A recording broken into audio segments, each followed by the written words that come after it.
There is a mansion in the hills of Beverly Hills that does not belong to Hollywood's fairy tale. It rises above Angelo Drive like a white monument to ambition, built by a man who had everything money could manufacture except a single person who loved him.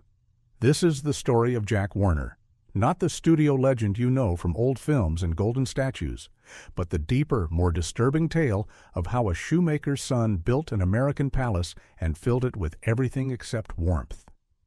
The house sits at 1801 Angelo Drive, 13,600 square feet of Georgian grandeur, 9 acres of sculpted lawns, imported fountains, and silence.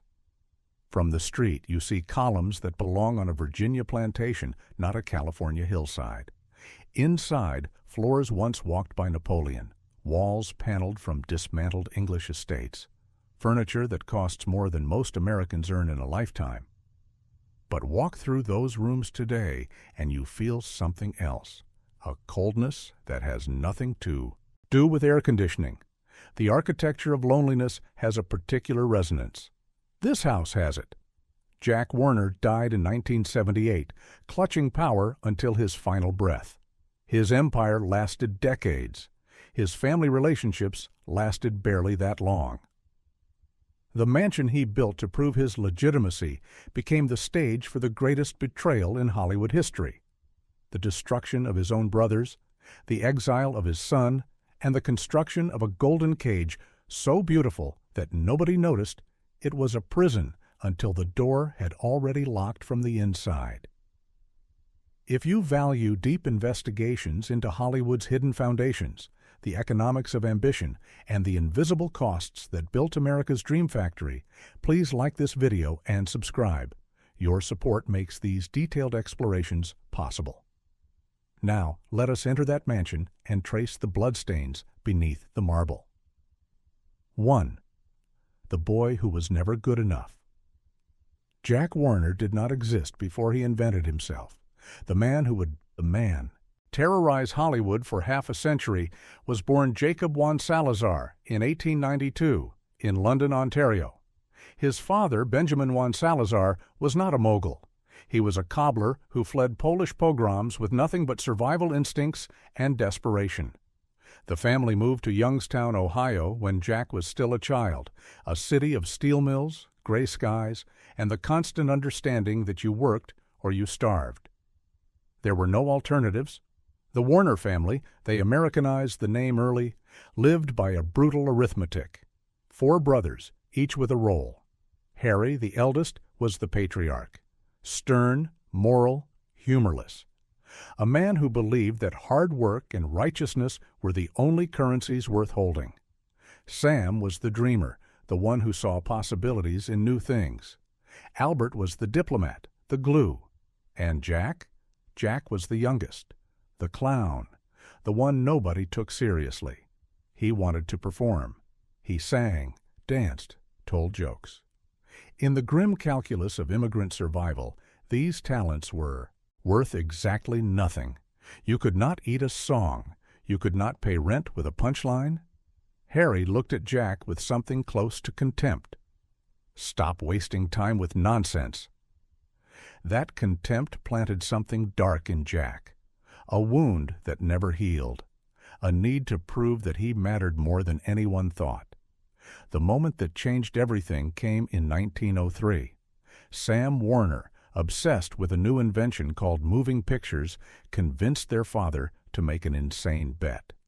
Sell the family horse, Bob, the workhorse that represented their means of production, and sell their father's gold watch, a treasured heirloom.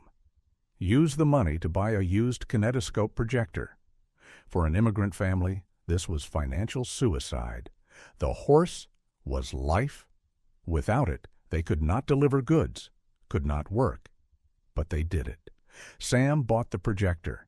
They hung a sheet in a rented hall and showed The Great Train Robbery to paying customers. Jack was 11 years old. He watched that flickering light, cut through darkness, and understood something fundamental. This was power. People would pay money not for shoes, but for escape, for emotion, for dreams manufactured in darkness. The brothers opened their first theater in Newcastle, Pennsylvania. They called it the Cascade. Here is a detail that defines everything to come. They had no money for chairs, so they made a deal with the local funeral parlor. During the day, mourners sat in those chairs to grieve their dead. At night, the Warner Brothers dragged the same chairs into their theater so audiences could watch comedies. Death and entertainment, grief and laughter, the same seats. Jack sang before screenings and during reel changes. He thought he was the star, but Harry crushed that delusion quickly. People don't come to hear you howl, they come for the screen. Jack was demoted to distribution, logistics, the back-office work that kept the operation running. His ego was bruised. Again, the real education came from the enemy. Those years, Thomas Edison controlled film technology through his patent trust. Edison's men were not businessmen. They were enforcers, thugs who smashed projectors, burned theaters, and beat owners who did not pay tribute. The Warners learned a lesson that shaped their entire philosophy. The law protects the powerful. Fairness is a myth. You're either predator or prey. To escape Edison's reach, they fled west, to California, to a place where the sun always shone and Edison's lawyers could not follow. They arrived in Los Angeles not as conquerors, but as refugees. 4 brothers with different skills, but one name. Harry controlled finances from New York. Sam handled innovation. Albert managed relationships. Jack ran production in California. And here the poison entered the bloodstream. Jack was 3,000 miles away from Harry, working in dust and heat, making the films that earned the money. But Harry controlled every dollar. Harry decided how much Jack could spend. Harry approved. Budgets. Jack felt like an employee in his own family business. He was creating the product. Harry was counting the profits. The resentment grew like a tumor. By the 1920s, Warner Brothers was successful, but still second tier. They had no major stars. Their biggest moneymaker was Rin Tin Tin, a German shepherd. The dog literally fed the studio. Scripts were written for the dog. Marketing campaigns featured the dog. This was humiliating, an empire built on 4 paws. Jack wanted more, not just money, status, legitimacy. He wanted to walk into the country clubs that would not admit Jewish immigrants and see fear in the members' eyes. He wanted to erase Jacob Wansalazar completely, to become someone whose past was irrelevant. The breakthrough came with sound. 2. The triumph that cost a brother's life. In 1925, Sam Warner discovered the Vitaphone system, synchronized sound and image. Until then, cinema was silent pantomime accompanied by a pianist. Sam proposed giving actors voices. The industry thought he was insane. Harry Warner's reaction became legendary. Who the hell wants to hear actors talk? But Jack smelled blood. If they did it first, they would annihilate the competition. They bet everything on The Jazz Singer with Al Jolson. The budget was $422,000, an enormous sum for a marginal studio. Jack supervised every penny, cutting corners on sets while pouring thousands into sound equipment. The film premiered on October 6, 1927, at the Warner Theater in New York. It was a seismic event. Audiences heard synchronized dialogue and music. They went insane. Box office receipts exceeded $3.5 million. Warner Brothers transformed overnight from a third-rate operation into a major player. But the cost was horrifying. The day before the premiere, Sam Warner died. He was 40 years old. He had worked himself into pneumonia, spending 20-hour days editing sound, debugging equipment, solving technical problems that nobody else understood. He died in Los Angeles while his brothers traveled to New York for the premiere. On the day the world celebrated their achievement, the Warner Brothers buried the visionary who made it possible. Sam's death changed the family's internal chemistry forever. Sam had been the buffer between Harry's moralism and Jack's ambition. Sam could speak to both. He understood Harry's caution and Jack's hunger. Without him, the mechanism lost its balance. Harry and Jack were left facing each other with no mediator. Conscience against ego. Tradition against appetite. The money poured in. Sound films became the standard. Warner Brothers signed stars, built sound stages, expanded distribution networks. By the mid-1930s, Jack Warner was a millionaire. But he still felt like an outsider. He was married to Irma Solomon, a woman from his past, a Jewish wife from the era of poverty. Irma was decent, traditional, the mother of his son. But she reminded Jack of who he had been, of Youngstown, of the smell of shoe leather. Jack wanted to be who he thought he deserved to be. In 1935, Ann Boyer entered his life. Ann was everything Irma was not. The widow of actor Don Alvarado, she was polished, ambitious, socially connected. Ann did not want a film studio. She wanted a throne. She wanted to be queen of Hollywood society, to dine with newspaper magnates and European aristocrats on equal terms. Jack and Ann's relationship was not romance. It was a strategic merger. Jack provided money and power. Ann provided sophistication, taste, and entry into circles that did not admit shoemakers' sons. She took on the project of remaking Jack's image.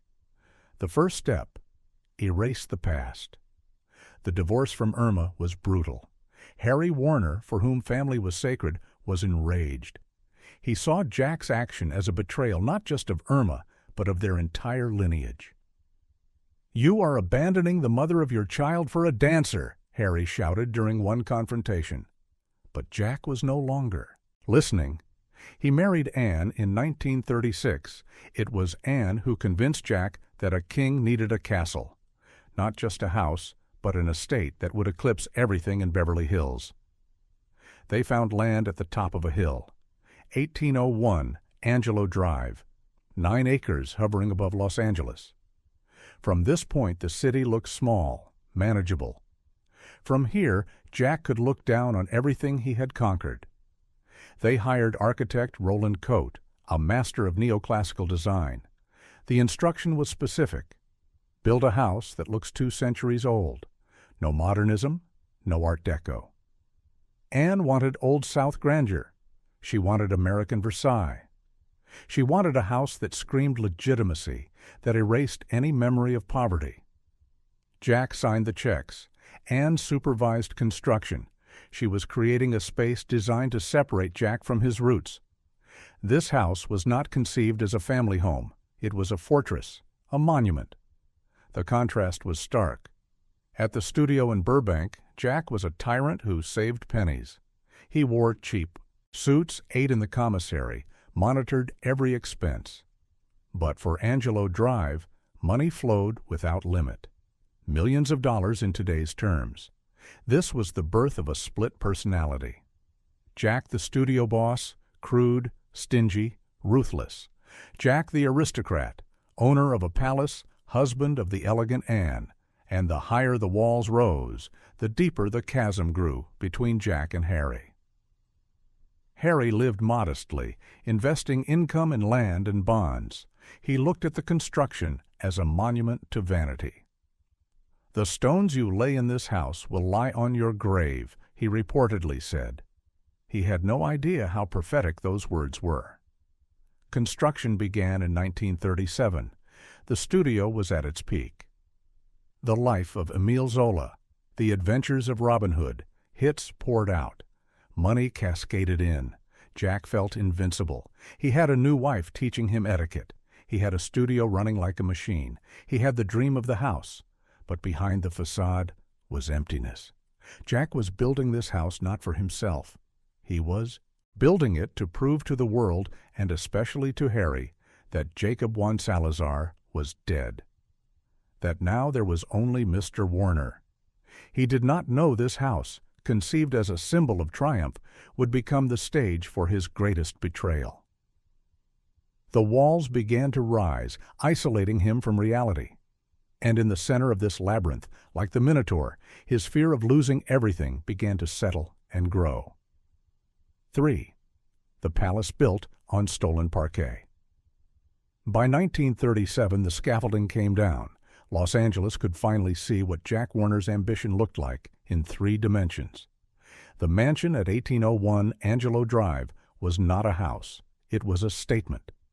13,600 square feet of Georgian neoclassical architecture. The facade presented massive white columns that belonged on a Virginia plantation, not a California hillside. This was deliberate. Jack did not want California modernism. He wanted the architecture of old power, the kind that came with bloodlines and inherited land. Architect Roland Coate understood the assignment. Overwhelm the guest before they even exit the car. The circular driveway, the manicured lawn, the columns, all designed to establish hierarchy. You are entering the presence of someone important, but the real psychological warfare began inside. William Haynes handled interior design. Haynes was a former silent film star expelled from the industry for his homosexuality. He understood what other designers did not. For men like Jack, the house was the most important performance of their lives. Haynes created a stage where a shoemaker's son could play the role of hereditary aristocrat. The first thing a guest saw upon entering was the floor. Parquet in a complex geometric pattern crafted from rare woods. Jack told every visitor the same story, which design historians later verified. This parquet was imported from a French palace. According to legend, Napoleon Bonaparte proposed to Josephine on this very floor. Think about that. Psychology. Jack Warner walked across this floor every morning, absorbing greatness through the soles of his feet. This was not decor. This was ritual magic. If Napoleon walked here, then Jack walking here was Napoleon's equal.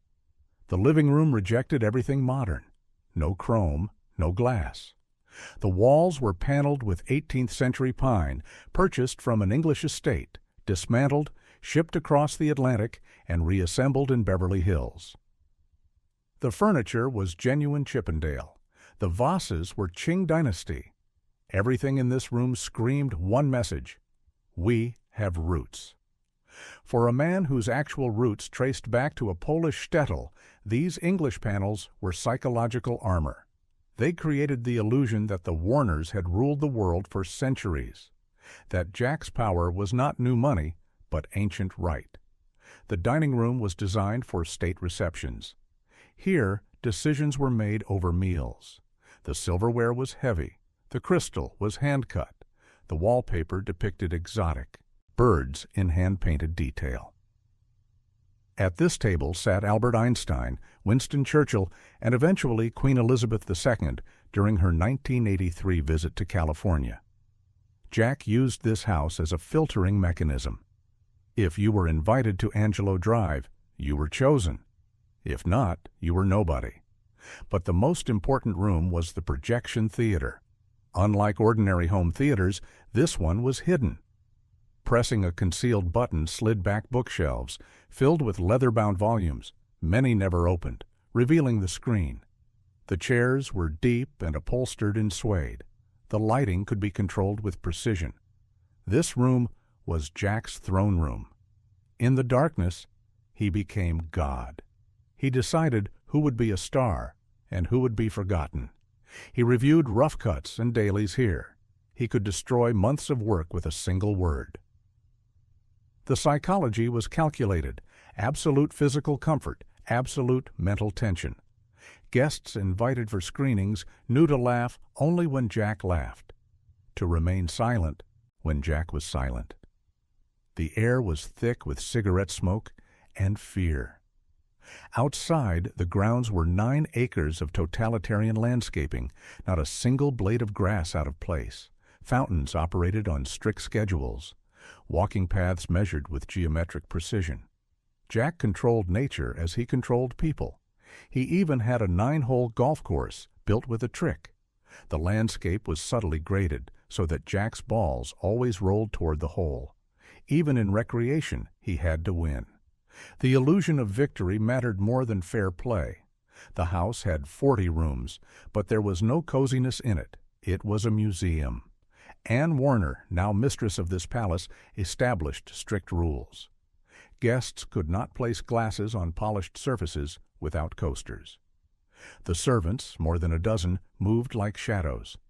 They had to be invisible, yet omnipresent. The paradox of Angelo Drive was this. The house looked like the domain of old money, serenity, tradition, but its owner was a volcano of energy, vulgarity, and barely contained rage. Jack could sit in an 18th-century chair worth a worker's annual salary and tell jokes so crude they made producers blush. The house tried to civilize Jack. Jack filled the house with his chaos. The walls displayed paintings that would later be worth millions. Anne commissioned Salvador Dali to paint her portrait in 1951. But Jack rarely looked at art. He looked at guests' reactions. He fed on envy. Envy was his currency.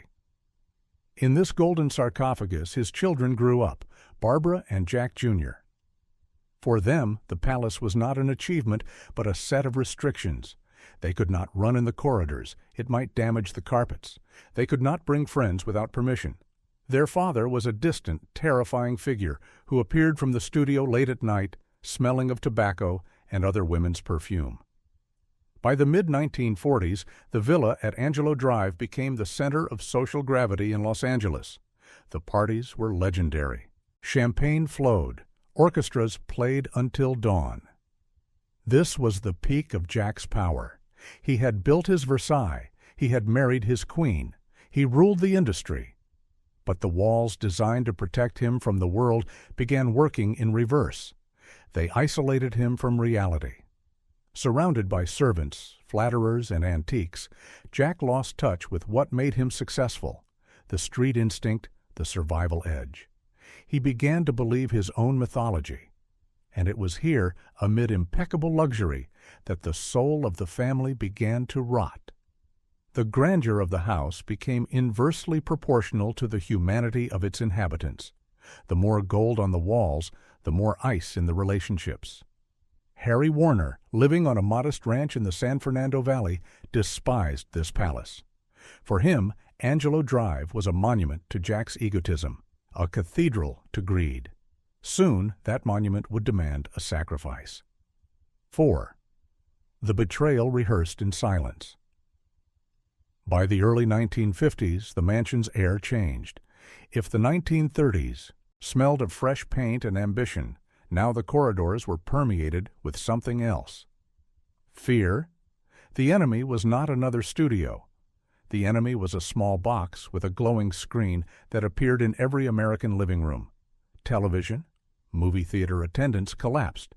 In 1946, 90 million Americans attended cinemas weekly. By 1956, that number had fallen to 46 million.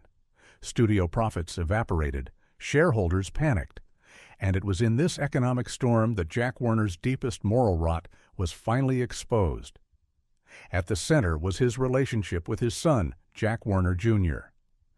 The heir to the empire, tall, educated, a graduate of the University of Southern California, should have been the dynasty's future.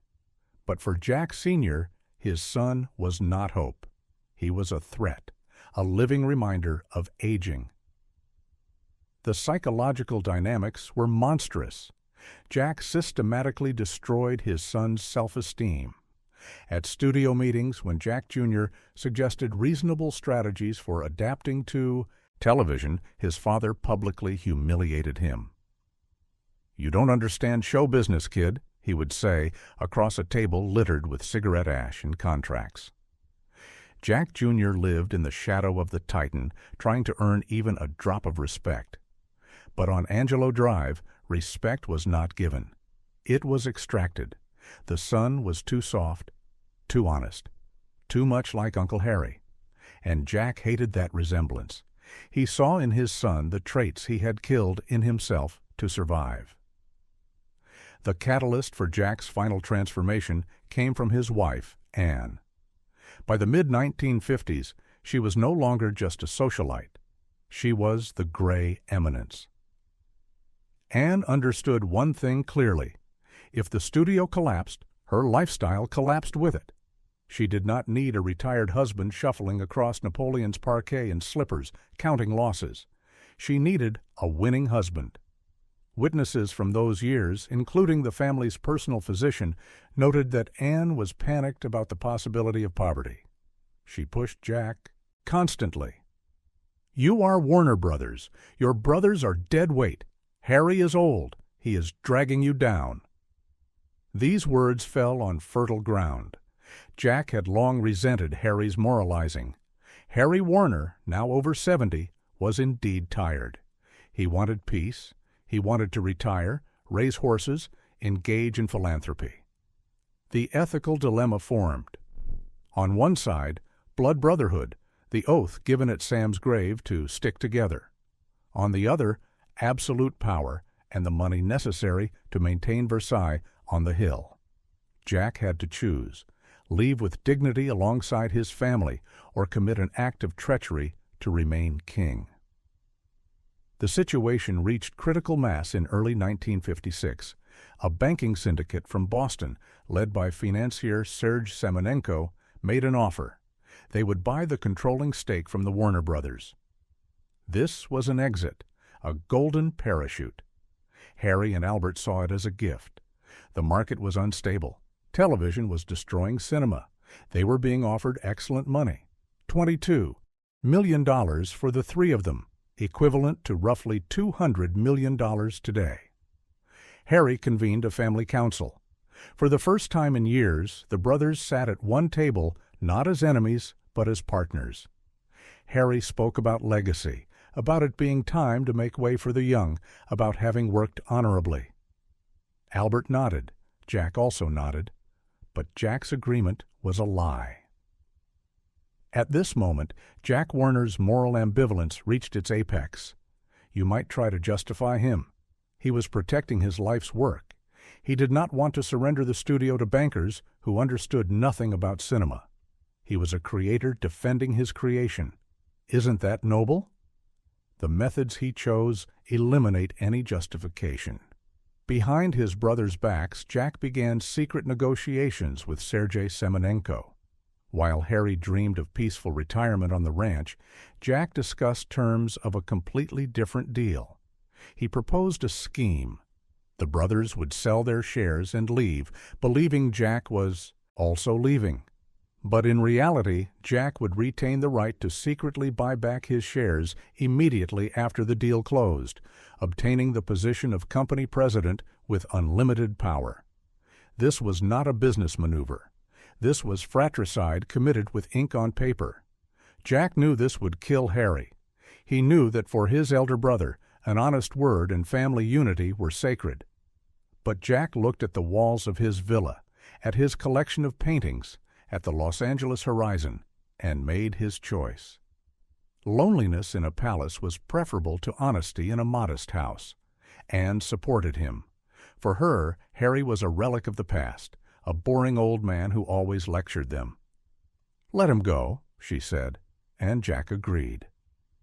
In May 1956, the atmosphere in the family became surreal.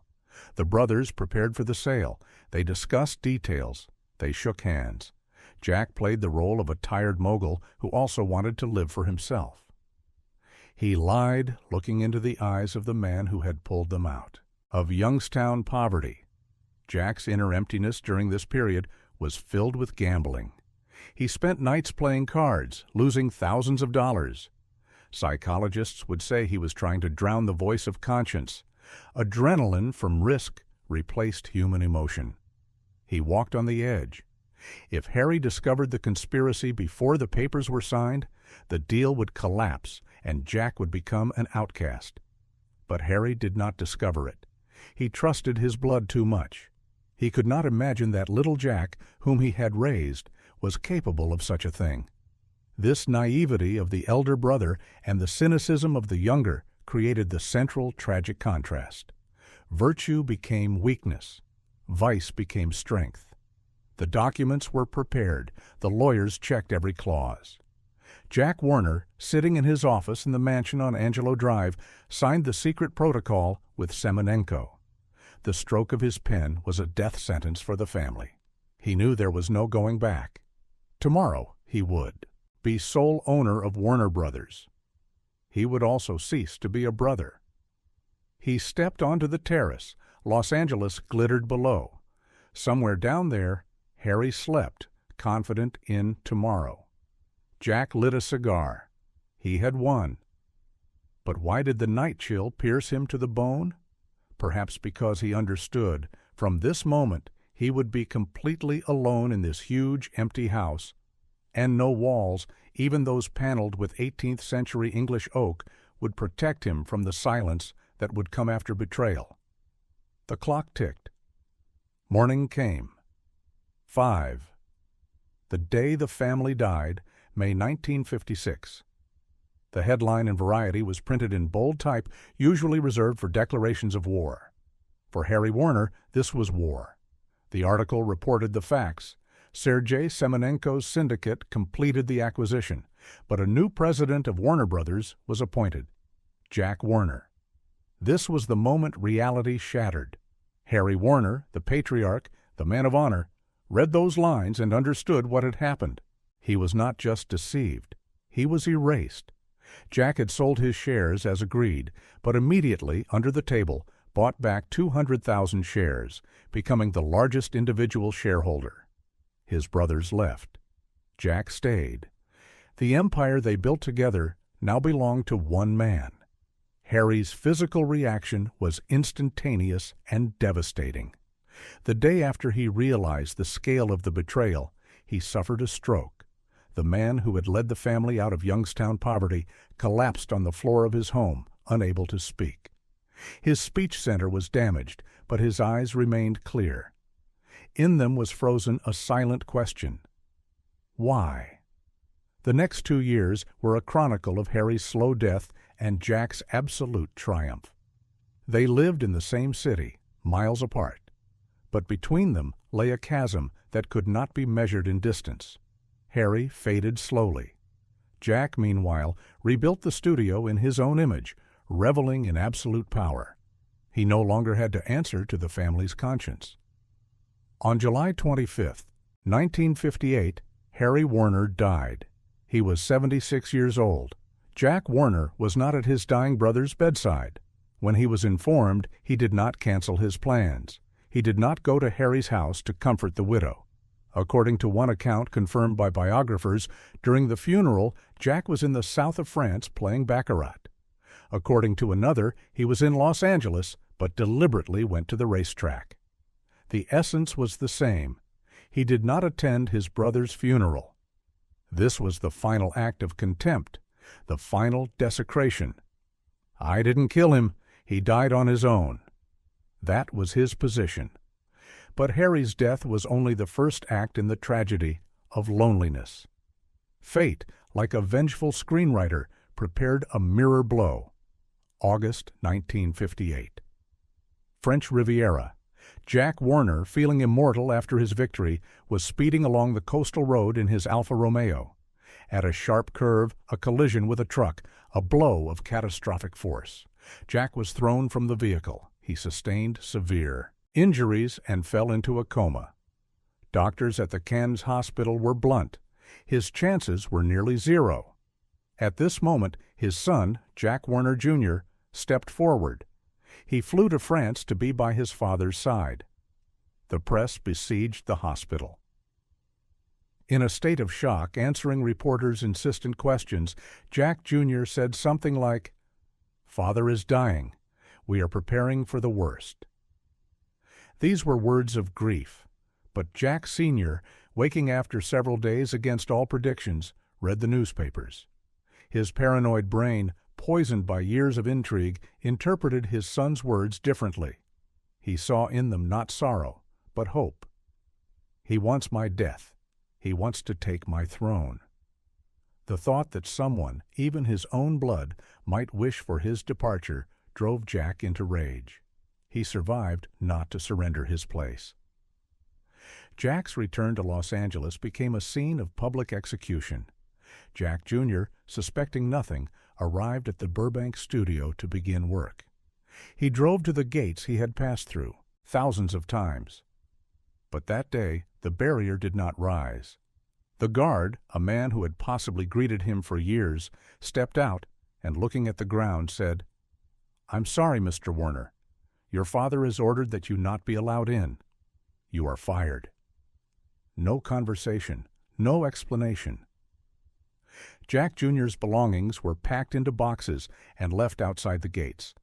The father erased the son from his life as easily as he cut an unsuccessful scene from a film. They never spoke again. Jack Jr. tried calling, writing letters. They all returned unopened. By the early 1960s, Jack Warner was alone at the top of his mountain. The villa on Angelo Drive finally became what it was always meant to be: a golden cage. Dead silence reigned in the house, broken only by servants' footsteps. Irma, his first wife, was forgotten. Harry was dead. His son was exiled. Only Anne remained, but their relationship had long since turned into a cold alliance of two egos guarding their treasures. It was here that Jack's final transformation occurred. The crisis of loneliness pushed him to seek a surrogate for love, legacy. He became obsessed with creating the greatest film of all time, a film that would belong only to him. No brothers in the credits. Only Jack L. Warner Presents. His obsession became the musical My Fair Lady. The rights to the film adaptation cost an astronomical sum, $5.5 million. Insane money for 1962. The board of directors opposed it. But Jack, acting as dictator, forced the decision through. He paid the money. He personally approved Audrey Hepburn for the lead role, replacing Julie Andrews, who had played the role on Broadway because he needed stars. He needed glamour. The filming became his personal crusade. He was on set every day. He controlled every seam on the costumes. He was over 70, but worked with the energy of a man possessed. Why? Because he needed to drown out the silence in the empty house on Angelo Drive. As long as the camera was rolling, he was alive. As long as he was shouting at the director, he existed. In 1965, at the Oscar ceremony, My Fair Lady won Best Picture. Jack Warner stepped onto the stage. The audience applauded. He held the golden statuette. This was the peak of his life. He had defeated everyone: Edison, his competitors, his own brothers, old age itself.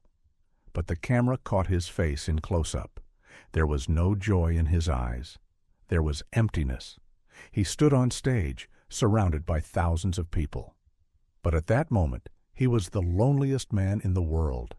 He knew that when the spotlight faded, he would return to the house with 18 bedrooms and not a single person who cared. The transformation was complete. Jacob Juan Salazar was finally dead. Only Jack Warner remained, an icon, a myth, a brand, the man who had traded his soul for a villa and a statuette. He had achieved transcendence, becoming a symbol of success, but he had lost his human essence. His wealth ceased to be a tool for living. It became a tool of isolation. In the late 1960s, feeling time running out, Jack made his final paradoxical move. In 1966, he sold the studio to Seven Arts for $32 million. He sold his life's work. Why? Because there was no one to pass the throne to. The empire built on brothers' blood was barren. He was 74 years old, and he understood the terrible irony. He had built all this for a dynasty, but he would end his days as watchman of his own museum.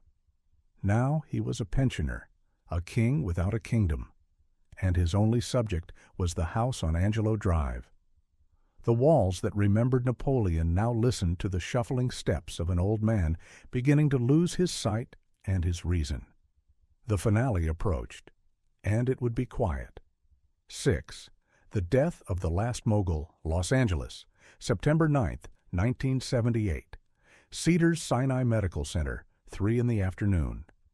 In the sterile intensive care ward, only the rhythmic mechanical sound of the artificial lung ventilator was heard. On the hospital bed lay a man whose name had made the most beautiful women and toughest men in America tremble for decades. His body was entangled with tubes.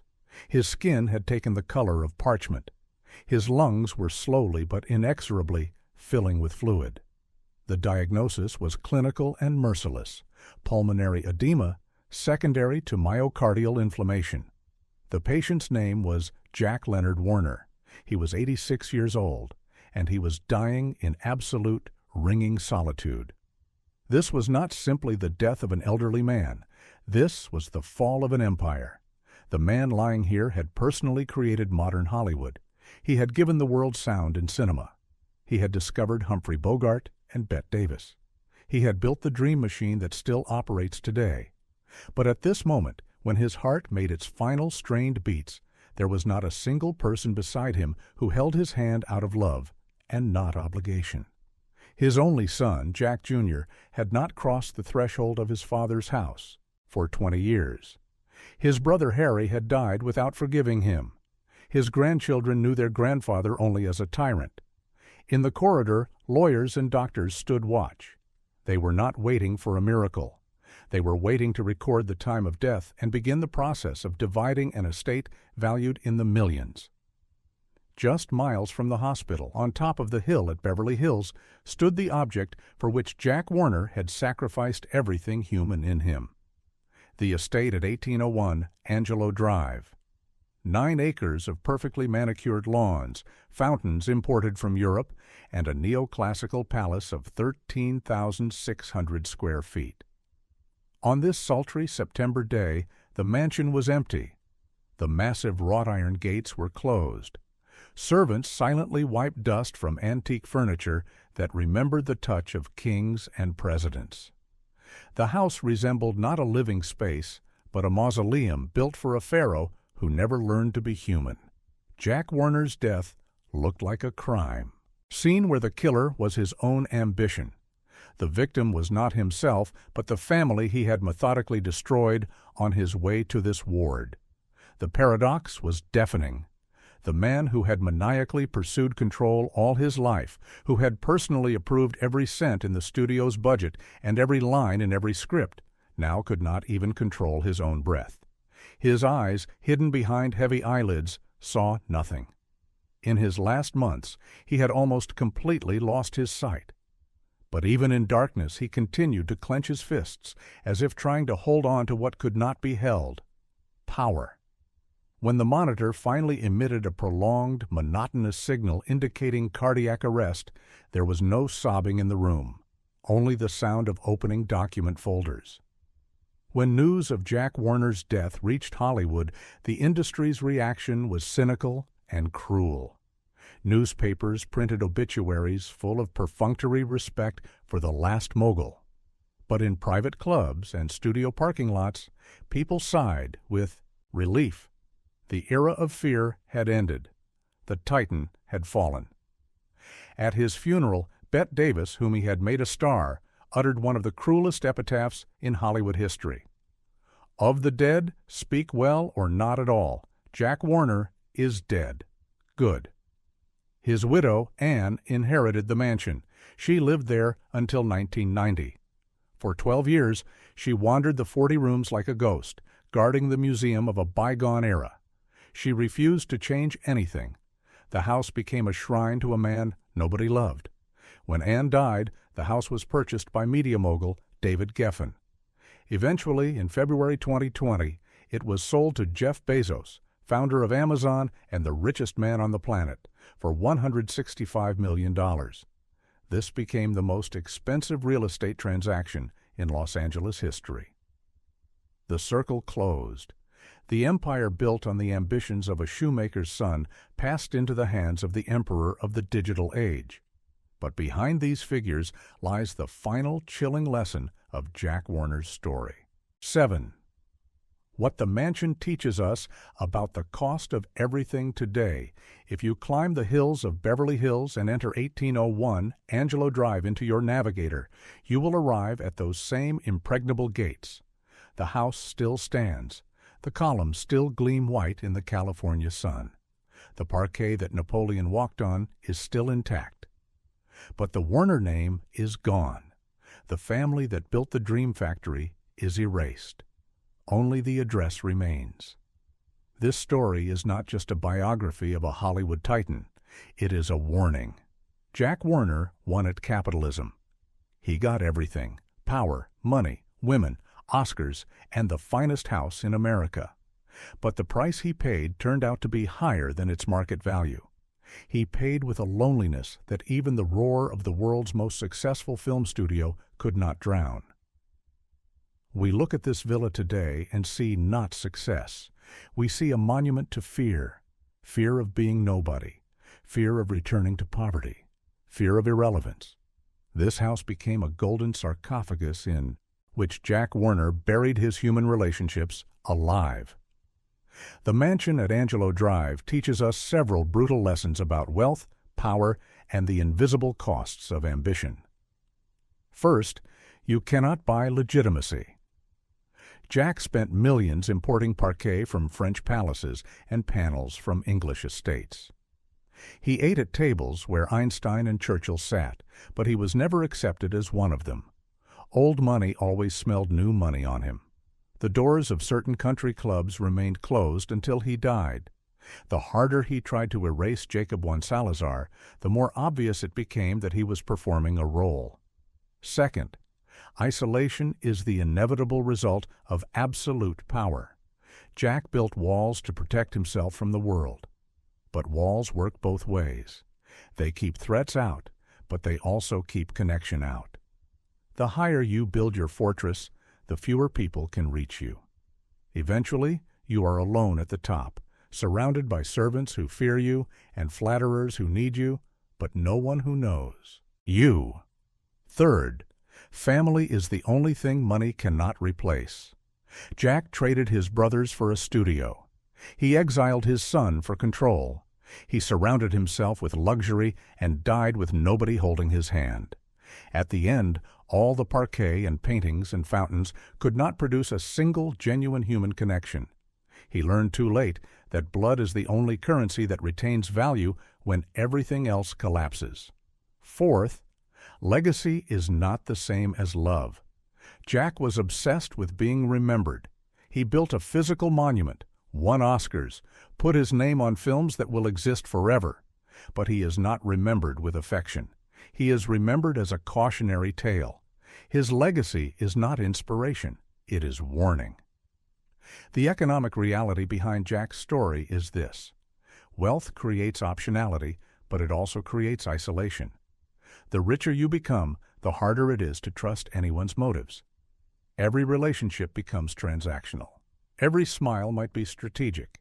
Jack could never be sure if people loved him or his money. So he assumed the worst. He treated everyone as a potential threat. And that assumption became self-fulfilling prophecy. The mansion at Angelo Drive was designed to separate Jack from his past. It succeeded, but it also separated him from his future. His children did not want to inherit the palace. They wanted a father. He gave them marble floors and distant cruelty instead.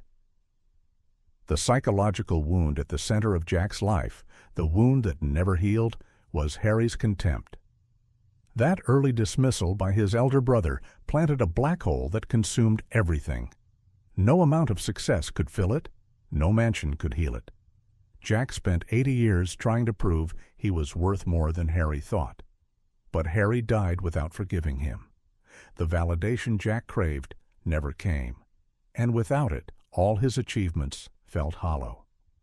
This is the deepest tragedy of Angelo Drive. The house was supposed to be proof of Jack's worth. Instead, it became proof of his emptiness. Every room was filled with objects that screamed, "I am important," but the silence between the objects screamed louder. "I am alone." 8. The mansion today and what it means. In February 2020, Jeff Bezos purchased 1801 Angelo Drive for $165 million. The sale made international headlines. It was the most expensive residential real estate transaction in Los Angeles history. Bezos, like Jack Warner, is a man who built an empire from nothing. Like Warner, he is ruthless in business, legendary for controlling every detail, known for prioritizing efficiency over sentiment. The parallels are striking. The mansion passed from one emperor to another. But there is a difference. Bezos bought the house as an investment, a trophy property. For Jack Warner, it was a psychological lifeline. He needed it to survive. Bezos can walk away any time. Jack could not. The house owned him. Today, the mansion sits behind its gates as impenetrable as ever. The grounds are maintained by staff who likely know nothing of the betrayals that funded the fountains.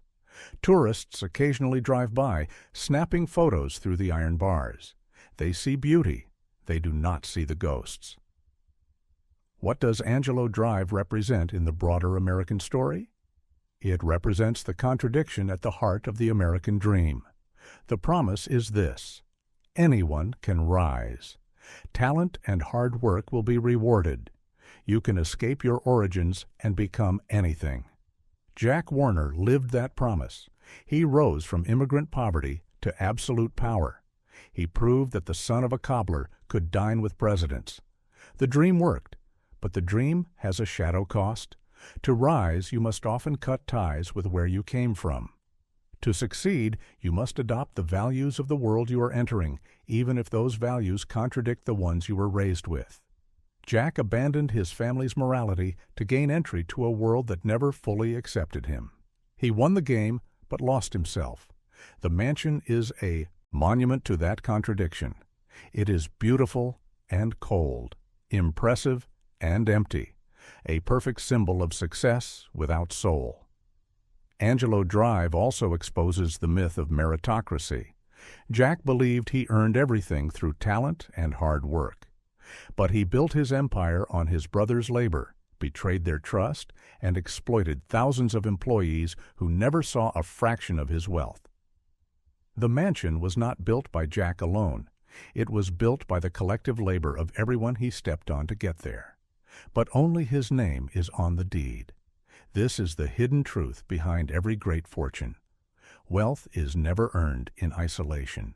It is extracted from systems, relationships, and power structures.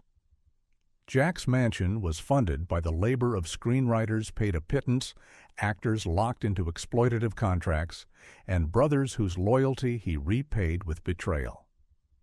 The beauty of the house is inseparable from the ugliness of how it was acquired. Hollywood itself is built on this contradiction. It sells dreams of love, family, and heroism while operating as a ruthless capitalist machine that chews people up and spits them out. Jack Warner was Hollywood's purest distillation. He sold the world stories about decency and courage while living a life defined by greed and cruelty. The mansion endures because it is beautiful. Beauty outlasts morality. The house will stand long after everyone who remembers Jack Warner is dead. Future owners will walk across Napoleon's parquet and admire the Chippendale furniture, never thinking about the son who was exiled or the brother who died of a broken heart. History forgets the human cost. It remembers only the monument. But we do not have to forget. We can look at Angelo Drive and see it for what it is, not a symbol of success, but a warning, a reminder that wealth without connection is poverty, that power without love is weakness, that a palace without warmth is a tomb. Jack Warner built the most beautiful cage in California, and then he locked himself inside. The story of Jack Warner and the mansion at 1801 Angelo Drive is not unique. It is a pattern repeated across industries, countries, and centuries.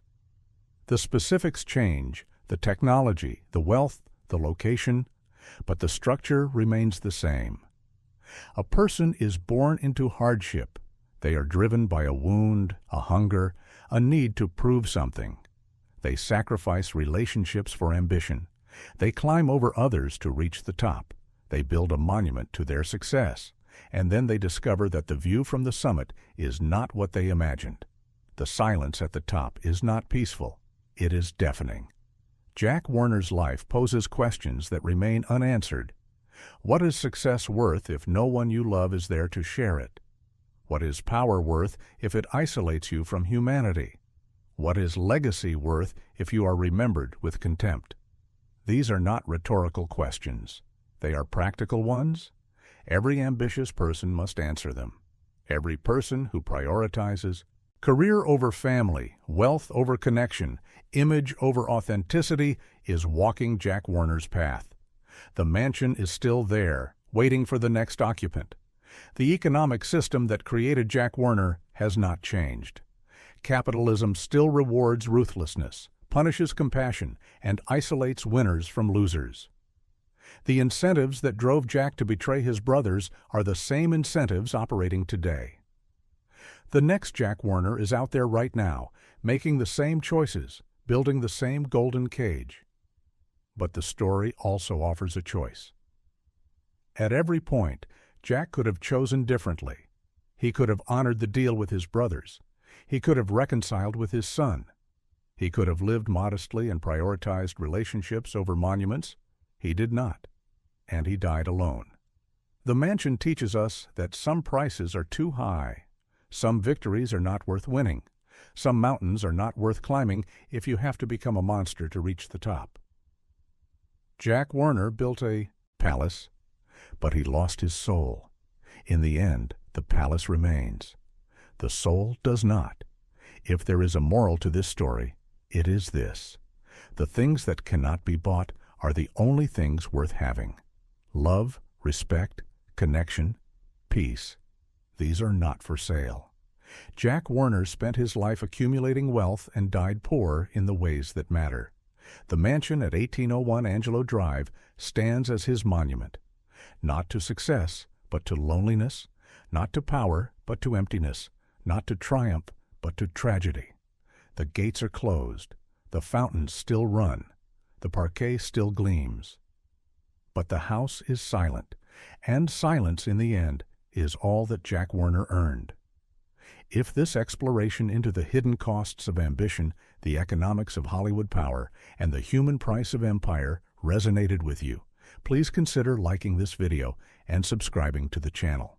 These deep investigations into history's uncomfortable truths take time and research. Your support allows them to continue. The mansion still stands on Angelo Drive. The story it tells has not ended, because somewhere, right now, someone is making the same choices Jack Warner made, building the same walls, chasing the same illusions. The question is not whether the mansion is beautiful. The question is whether the beauty is worth the cost. Jack Warner answered that question with his life. The answer was written in the silence of his final days, in the empty corridors of his palace, in the son who never visited, in the brother who died without forgiving. The answer is no. The anatomy of a tyrant's death reveals itself not in the moment the heart stops, but in the decades of choices that made solitude inevitable. We have seen how Jack Warner climbed to absolute power, how he built his fortress on Angelo Drive, how he signed the documents that erased his brothers from his life. Now we must examine the mechanisms of his isolation with surgical precision. The question is not whether he deserved his loneliness. The question is, what specific decisions, what exact moments, what psychological architecture transformed a human being into a monument that nobody wanted to visit? The years between 1958 and 1978 were not a slow decline. They were an active construction project. Jack Warner did not passively drift into isolation. He engineered it with the same attention to detail he applied to film production. Every relationship he destroyed was a conscious choice, executed with ruthless efficiency. Start with the employees. By the mid-1960s, Warner Brothers had a reputation as the cruelest factory in Hollywood. Not the most demanding, the cruelest. The studio operated under a simple principle that Jack enforced personally. Fear produces results. He installed a system of corporate terror that would have made Stalin nod with recognition. Department heads were summoned to his office, not for meetings, but for psychological dismantling sessions. Jack would keep executives standing for hours while he ate lunch, refusing to offer them a chair. This was not absent-mindedness. This was strategy. Screenwriters tell stories, preserved in oral histories at the Academy of Motion Picture Arts and Sciences, about Jack's infamous memo system. He would read scripts at home in the mansion on Angelo Drive, sitting in his projection room with a red pen. When he found something he disliked, he would not suggest changes. He would write one word across the page: idiotic. The memo would arrive on the writer's desk the next morning. No explanation, no guidance, just humiliation. The economic logic was clear. Terrified employees work harder because they are constantly trying to avoid punishment. But the psychological cost accumulates. By 1965, when Jack won his Oscar for My Fair Lady, there was not a single person at the studio who would have taken a bullet for him. They would have loaded the gun. His treatment of actors followed the same pattern.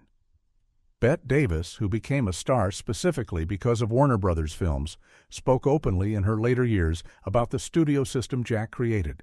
He controlled not just her work schedule, but her personal life. Morality clauses in contracts were standard across Hollywood, but Jack enforced his with vindictive pleasure. When Davis fought for better roles, Jack punished her by loaning her out to other studios for inferior projects, pocketing the fee while she did work beneath her talent. She made him millions of dollars. He treated her like livestock. The cruelty was not limited to stars.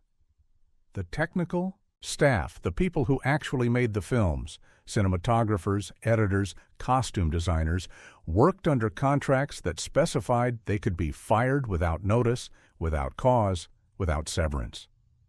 Jack reviewed budget reports weekly, looking for departments that spent too much. His solution was never to increase efficiency.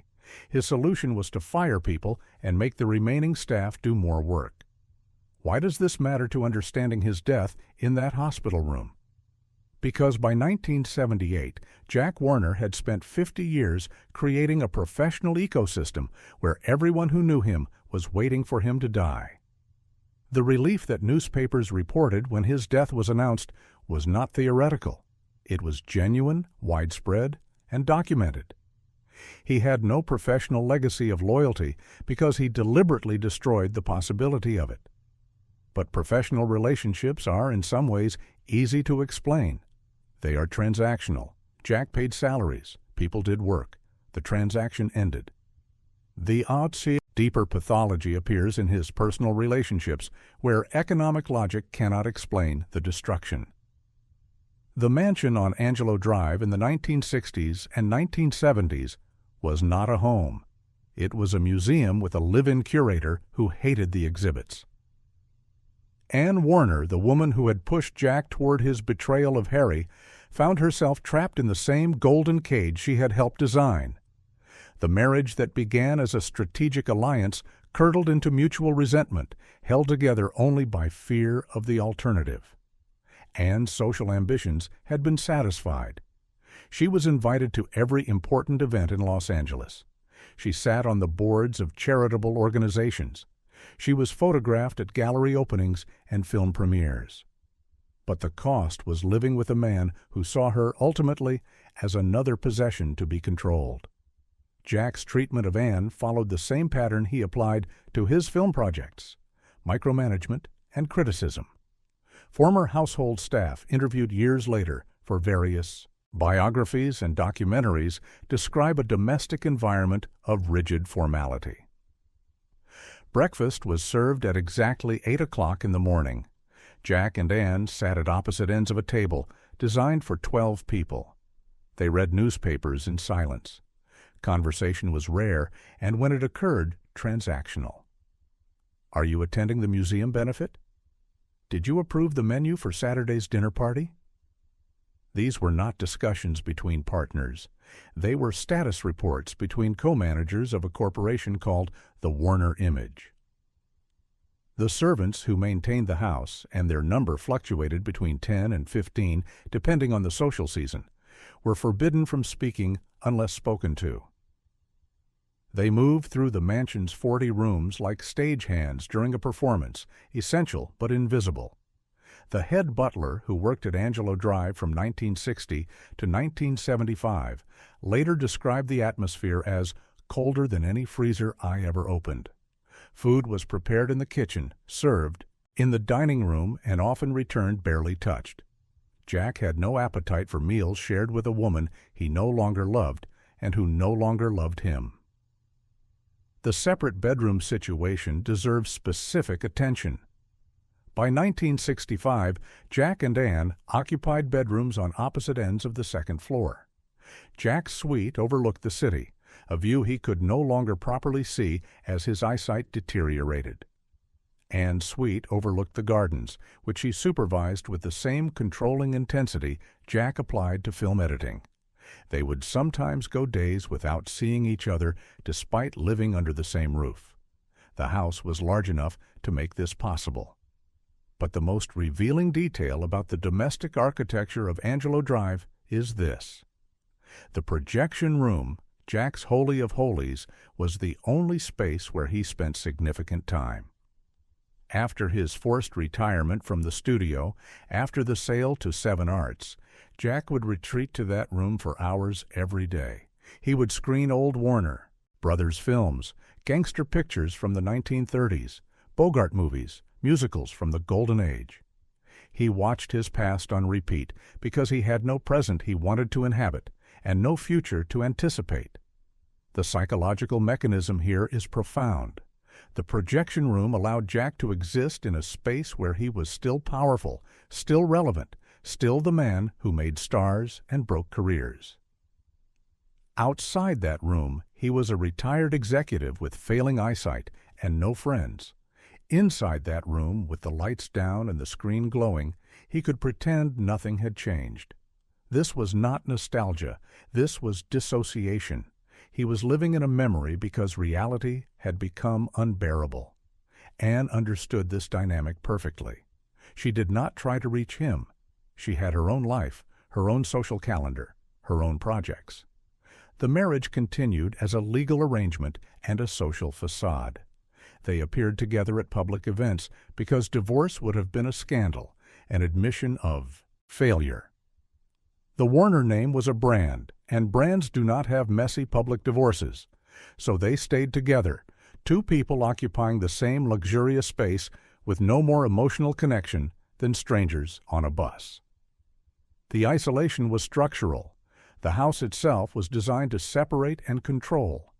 The long hallways, the multiple wings, the arrangement of rooms, all of it allowed for human beings to coexist without ever truly meeting.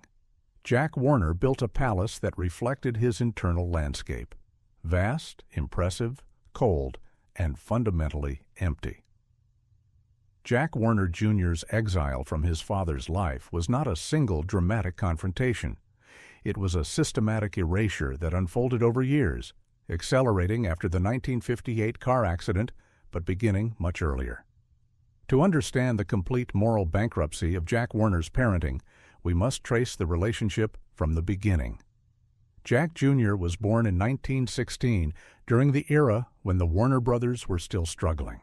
He grew up in the transitional period between poverty and wealth, between Youngstown and Beverly Hills. His earliest memories, recorded in later interviews and in his own unpublished writings, describe a father who was physically present but emotionally absent. Jack Sr. worked constantly. When he came home, he brought the studio with him: tension, anger, exhaustion. The son learned early that his father's approval was conditional and rare. Good grades were expected, not praised. Athletic achievements were dismissed as unimportant. The only thing that mattered to Jack Sr. was the studio, the work, the empire. Jack Jr.'s childhood was spent watching his father build something magnificent that had no room for a son. When Jack Jr. came of age and expressed interest in the film business, it should have been a moment of connection. The son wanted to follow in the father's footsteps. But Jack Sr. saw this not as flattery, but as competition. He made his son start at the bottom, which is reasonable. But he also made sure everyone at the studio knew that Jack Jr. would receive no special treatment. No special treatment became active sabotage. Jack Jr. worked as an assistant producer in the early 1940s. He showed genuine talent and good instincts. He understood story structure and had a natural rapport with creative personnel. These qualities, which should have been assets, became liabilities. Jack Sr. began to see his son not as an heir, but as a potential usurper. Every success Jack Jr. achieved was minimized or credited to others. Every failure was magnified and used as evidence of incompetence. The psychological cruelty here is multi-layered. Jack Sr. simultaneously demanded that his son prove himself and ensured that proving himself was impossible. This is not just bad parenting. This is active psychological warfare waged against one's own child. And the motivation was transparently obvious to everyone, except, perhaps, Jack Jr. himself. The father feared obsolescence. Jack Warner, at age 50, was still vigorous, still creative, still tyrannical. But he could see the calendar. He knew that eventually he would slow down, that someone would have to take over, and he could not bear the thought that this someone would be his son, because every minute Jack Jr. spent in the president's chair would be a minute that reminded the world that Jack Sr. was mortal. After the 1958 accident, when Jack Jr. made his unfortunate comments to the press about preparing for his father's death, he committed the sin of acknowledging reality. Jack Sr. was critically injured. The doctors gave him low odds. The son, speaking honestly, said what any reasonable person would say: "We fear the worst." But Jack Sr. interpreted honesty as betrayal. His paranoid mind, already calibrated toward seeing threats everywhere, transformed his son's grief into ambition, his worry into greed.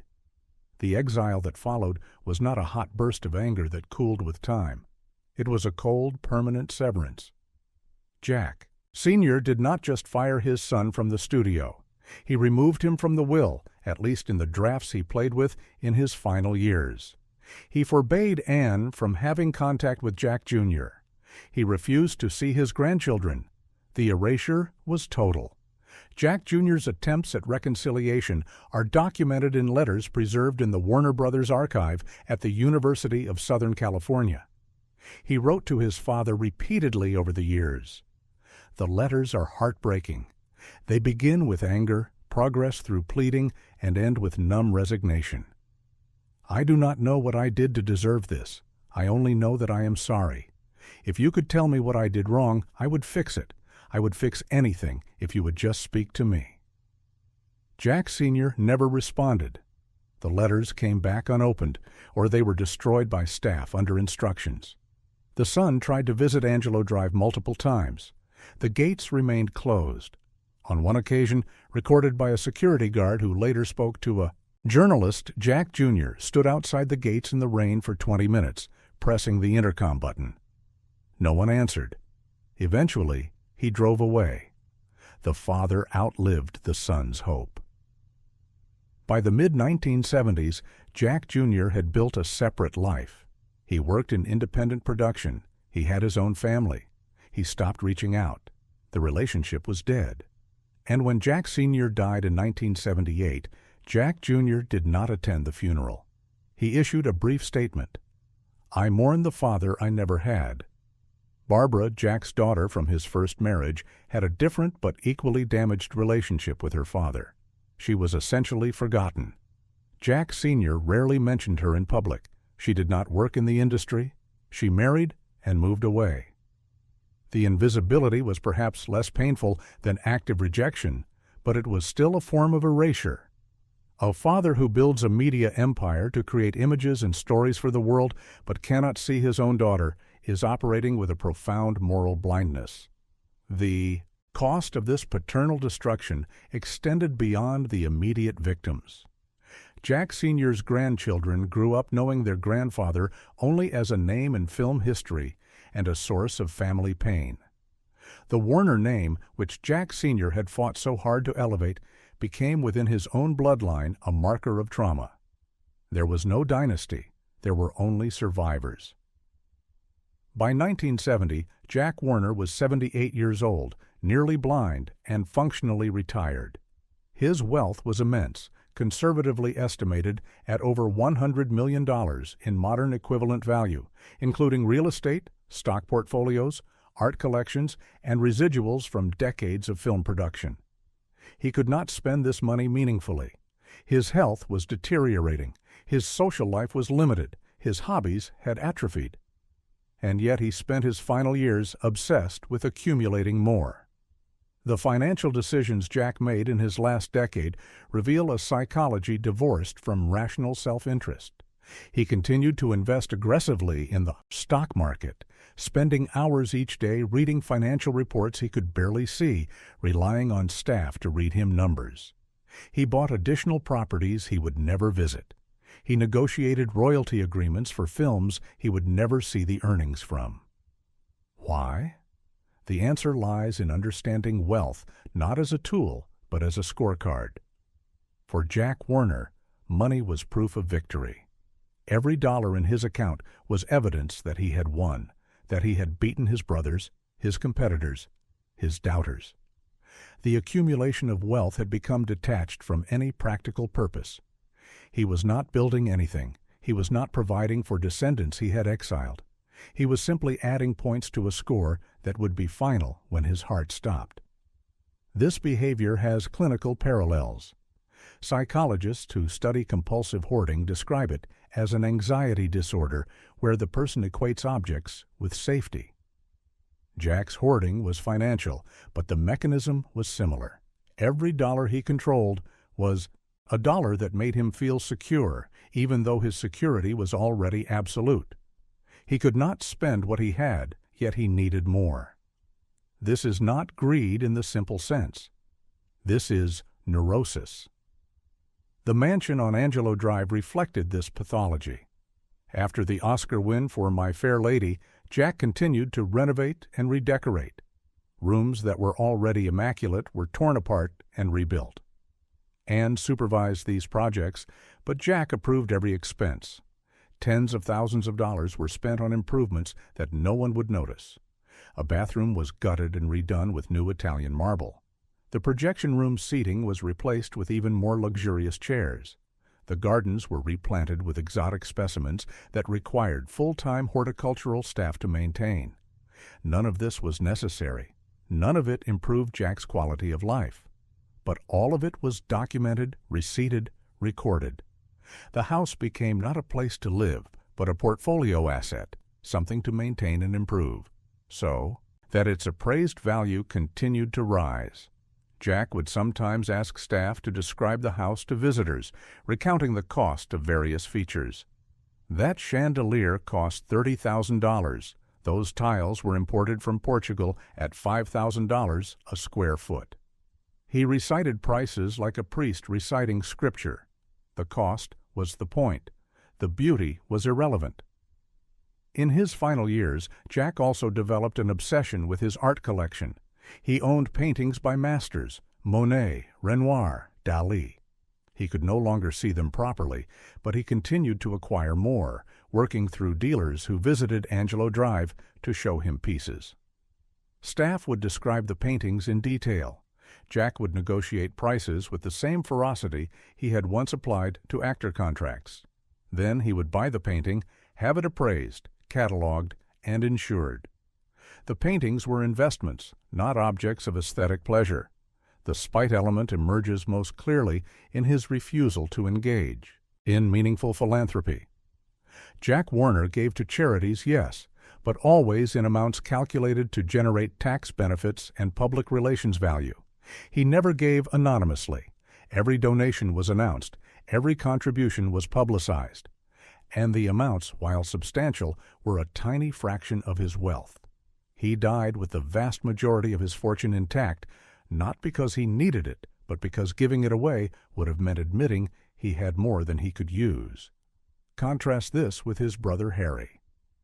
Before his death in 1958, Harry had established modest scholarships for children of Warner Brothers employees and had donated to Jewish charities without fanfare. Harry understood wealth as a resource to be circulated. Jack understood wealth as a weapon to be hoarded.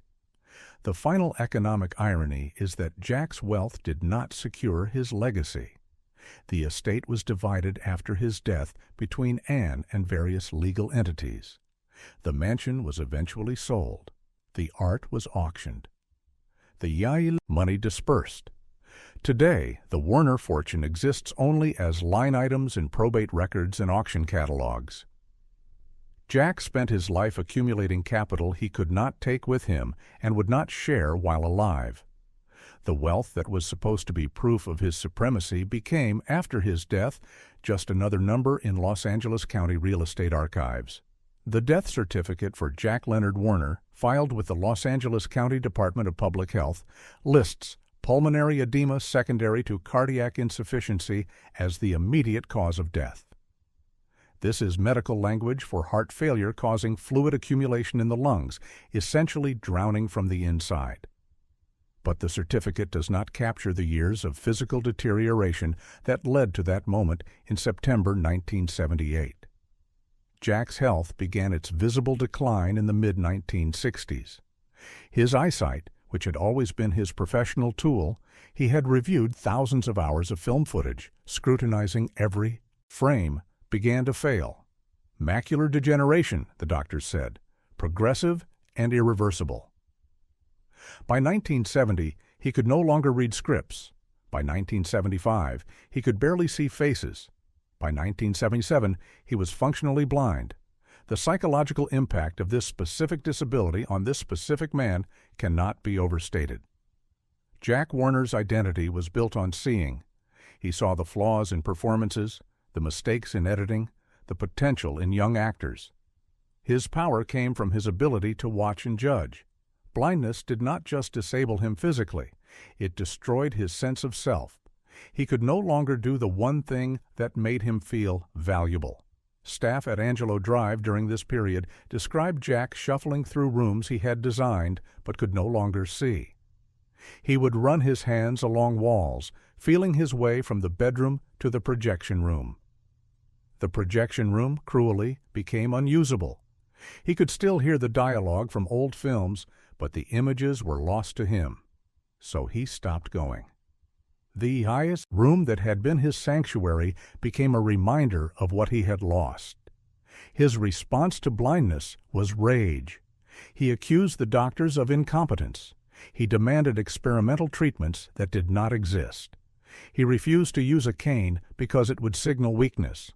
On multiple occasions, he fell, crashing into furniture, injuring himself. Anne tried to convince him to accept help. He refused. To accept blindness was to accept mortality, and Jack Warner was not ready for that negotiation. The broader physical decline accelerated. His heart, stressed by decades of cigars, alcohol, rich food, and unmanaged hypertension, began to fail. He was prescribed medications he often refused to take, convinced that Western medicine was conspiring against him. He developed the classic symptoms of congestive heart failure: swollen ankles, shortness of breath, chronic fatigue. The man who had once worked 16-hour days could barely make it from his bed to the bathroom without needing to rest. Doctors advised hospitalization. Jack refused. He wanted to die at home in his palace. But the body, indifferent to real estate, continued its collapse. By the summer of 1978, he was on oxygen much of the time. Nurses were hired to provide round-the-clock care. The mansion on Angelo Drive, designed to project immortality, became a hospice. The decision to finally move Jack to Cedars-Sinai in early September was made by Anne and the doctors over his objections. He was barely conscious by that point, his lungs filling with fluid faster than medication could drain it. The ambulance ride from Beverly Hills to the hospital was the last time Jack Warner left his estate alive. In the intensive care unit, his body was sustained by machines. Ventilators breathed for him, intravenous lines fed him, monitors tracked the irregular beating of his failing heart. The medical staff, professional and efficient, treated him as they would any other elderly patient in terminal decline. They did not know, and likely did not care that this patient had once commanded an empire. In the ICU, everyone is equal. Everyone dies the same way. The attending physician's notes preserved in hospital records are clinical and detached. Patient unresponsive, pupils fixed and dilated, respiratory function minimal, prognosis poor. There is no drama in medical documentation, just the facts of biological failure. On September 9th, at approximately 3 o'clock in the afternoon, the monitors registered the cessation of cardiac activity. Time of death was recorded. Paperwork was initiated. The body was removed to the hospital morgue. Jack Warner's death was medically unremarkable.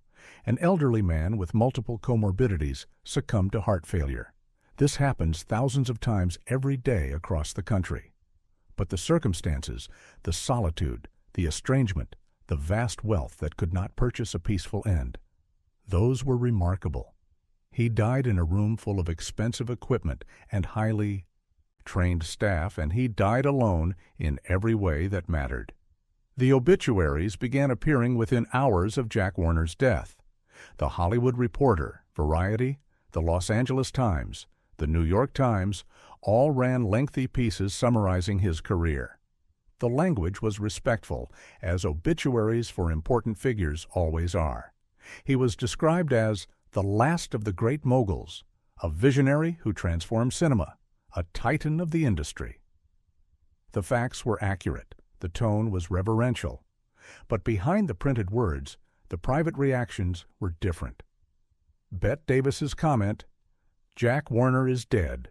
Good," became famous because it violated the social contract that demands we speak kindly of the dead. Davis said what many in Hollywood were thinking but would not say on the record. The man was gone, and the industry breathed easier. Trade publications ran retrospectives analyzing Jack Warner's contributions to cinema. These pieces were more honest than the obituaries.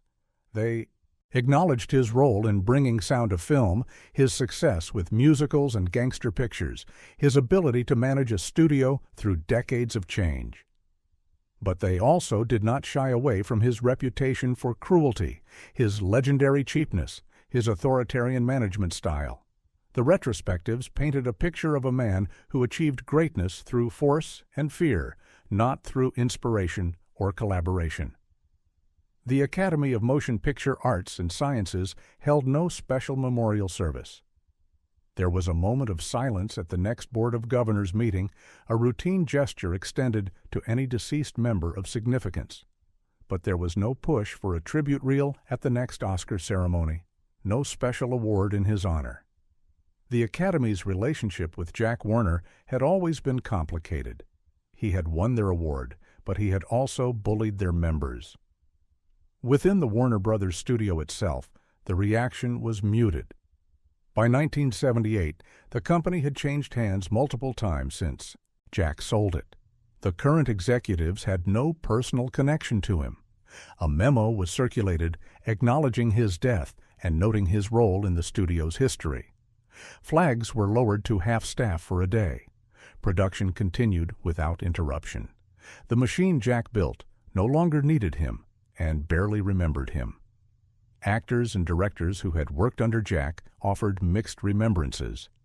Some, like Olivia de Havilland, spoke tactfully about his business acumen while avoiding comment on his personal character. Others, off the record, told stories of abuse and humiliation. The consensus that emerged was that Jack Warner was important but not beloved, significant but not missed. The most damning verdict came from the absence of genuine grief. When other Hollywood titans died, Louis B. Mayer, David O. Selznick, Darryl Zanuck, there was real mourning, real sense of loss. The industry felt smaller without them. When Jack Warner died, the industry felt relieved. The difference is profound.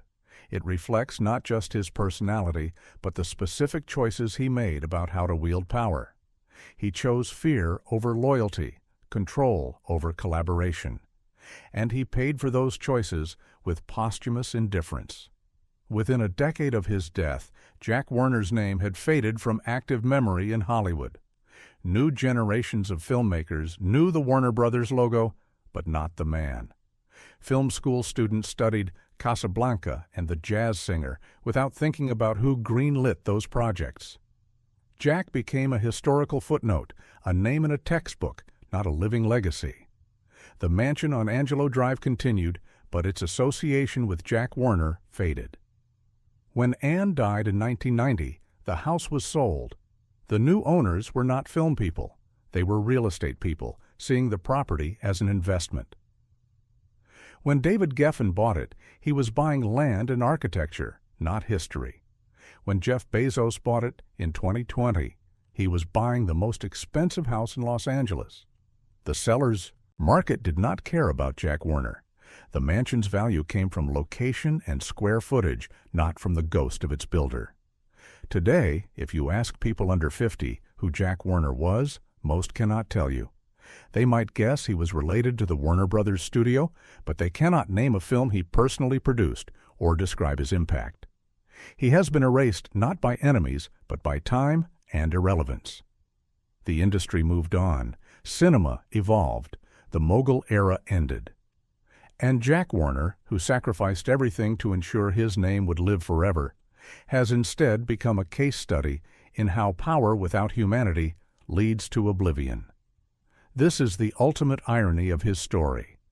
He built monuments to himself, the studio, the mansion, the Oscar wins, and none of them preserved his memory in the way he intended.